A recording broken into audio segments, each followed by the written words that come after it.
Selamat berjumpa kembali dengan saya Toto Sugiarto. Kali ini kita akan membincangkan tentang persiapan pelaksanaan pemilu 2024. Kita intip langkah-langkah KPU ya dalam mempersiapkan eh, pelaksanaan pemilu 2024 ya. Karena KPU adalah sebagai penyelenggara pemilu. Yang pertama adalah KPU melakukan perencanaan program dan anggaran pemilu 2024. Tentu hal itu sudah dilalui ya, berbagai rapat dengan DPR misalnya, penentuan anggaran ya, rapat di internalnya pasti dilakukan ya, di dalam membuat perencanaan program, perencanaan tahapan, dan kemudian rencana-rencana lain terkait dengan hal-hal lainnya ya, sosialisasi teknis dan lain sebagainya. Kemudian yang kedua yang dilakukan KPU adalah penyusunan rancangan PKPU. Ya. Setidaknya sudah ada 4 PKPU ya. PKPU 3 kita tahu tentang tahapan. Kemudian PKPU 4 itu tentang verifikasi parpol ya.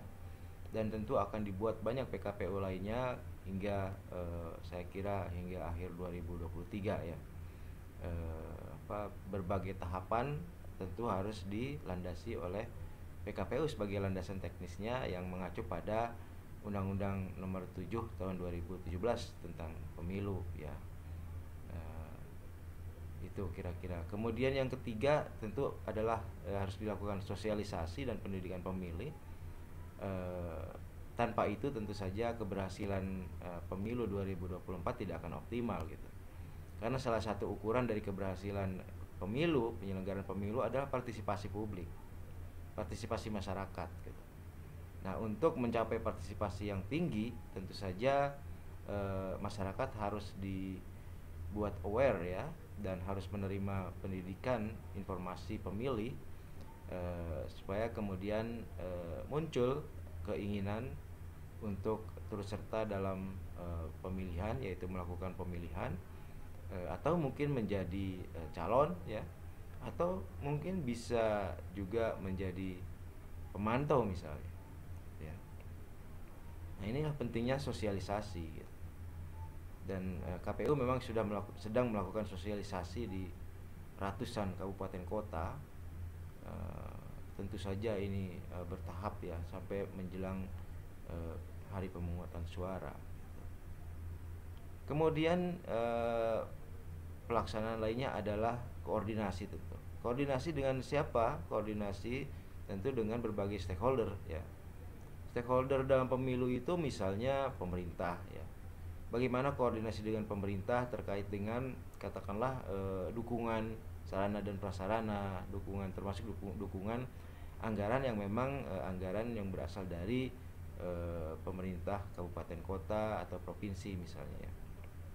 Kemudian juga koordinasi dengan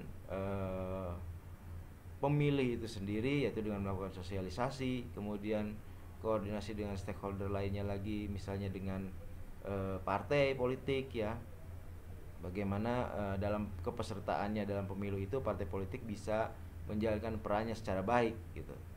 Kemudian juga koordinasi dan kerjasama dengan misalnya TNI Polri terkait dengan keamanan gitu ya, terkait dengan kelancaran penyelenggaraan tahapan-tahapan pemilu ini gitu ya.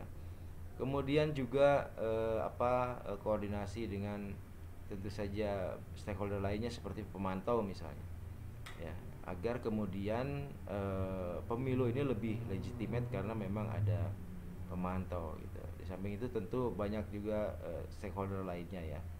Nah, kemudian tahapan lainnya yang ada dalam pelaksanaan pemilu adalah tentu saja mempersiapkan sebaik mungkin aplikasi ya, penggunaan teknologi informasi agar kemudian pelaksanaan pemilu menjadi jauh lebih cepat, lebih akurat, lebih baik gitu ya. Salah satu contohnya yang sudah dilaksanakan adalah tahapan verifikasi partai politik, di mana KPU melaksanakannya dengan integrasi IT yang ya cukup baik ya, terbukti lancar dipakai dan kemudian menghasilkan 24 partai politik yang sudah lolos seleksi administrasi, bukan seleksi, apa namanya, verifikasi administrasi gitu ya. Nah, ini contoh penggunaan IT yang cukup baik ya. Apa namanya adalah SIPOL ya, Sistem Informasi Partai Politik. Nah, pendaftaran partai politik pun sekarang sudah melalui SIPOL sepenuhnya. Tidak lagi seperti dulu memakai kertas dan lain sebagainya, dan yang mendaftar dengan kertas itu paling hanya katakanlah form untuk tanda tangan ketua umum dan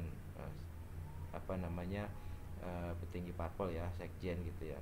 Nah, selain itu sudah dilakukan secara digital. Jadi KPU telah melakukan langkah-langkah yang cukup baik sampai saat ini. Nah, kemudian juga termasuk ke dalam koordinasi lainnya adalah tentu saja penguatan kapasitas penyelenggara pemilu itu sendiri. Bagaimana jajaran KPU, jajaran Bawaslu dan kemudian DKPP juga siap ya menghadapi berbagai tahapan yang sudah berjalan ini gitu. Nah, tentu saja itu diperlukan adanya penguatan kapasitas gitu.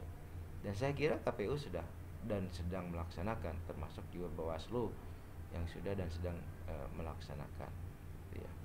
Saya kira itu ya pertemuan kita kali ini. Terima kasih, jangan lupa like dan subscribe.